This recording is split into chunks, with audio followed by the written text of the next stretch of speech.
C'est un atelier de restitution des travaux de l'étude des contraintes et opportunités d'accès à l'information pour les populations transfrontalières initiées par la coopération suisse à l'endroit des professionnels et responsables des médias des pays de la sous-région. Cet atelier qui s'est tenu le 20 et 21 février 2024 à Parakou a réuni des directeurs des radios et médias des communes transfrontalières, les responsables des instances de régulation des médias du Bénin, du Togo, du Burkina Faso, du Mali, du Niger et du Nigeria. À cet effet, diverses questions liées à cette thématique ont été développées par ces acteurs dont notamment la contribution donc des radios. Qu'est-ce qui est fait à la date d'aujourd'hui?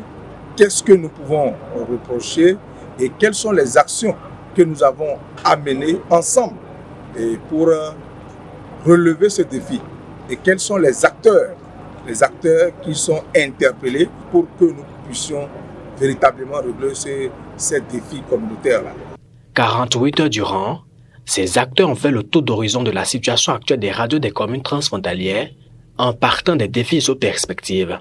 Le premier défi, c'est le défi de la numérisation des radios. Le second défi, c'est le défi relatif à la permanence de la poursuite des équipements, des diffusions, parce que nous avons des problèmes de coupure liés aux pannes. Le fait d'avoir des équipements adaptés à la production, parce que la plupart des radios actuellement ont des équipements qui ne sont pas des équipements de qualité. Et l'autre défi, c'est le défi de la concurrence.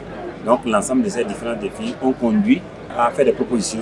Quant à la Haute Autorité de l'Audiovisuel et de la Communication, cet organe de régulation des médias au Bénin, elle s'évertue au quotidien à préserver la paix et à assurer la cohésion sociale au sein des communautés de diverses manières.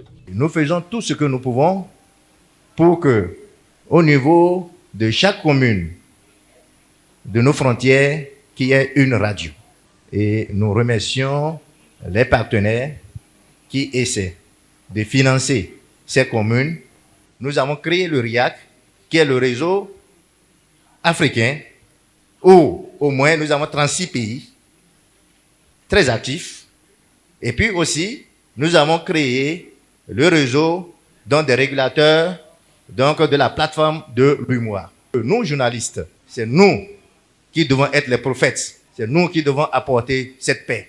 Nous sommes pour des émissions qui participeront donc à la paix au niveau de nos frontières. À travers cette initiative, la coopération suisse entend contribuer à la construction d'un édifice du mieux vivre ensemble au sein des pays de la sous-région.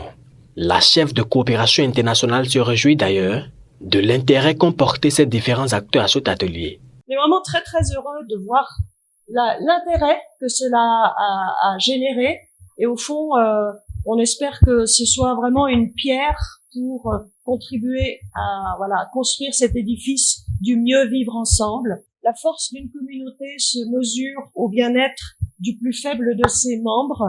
Je pense que c'est ce à quoi nous devons toutes et tous contribuer. Les journalistes, vous avez un rôle à jouer pour plus de cohésion sociale, plus de dialogue, plus de compréhension entre les communautés.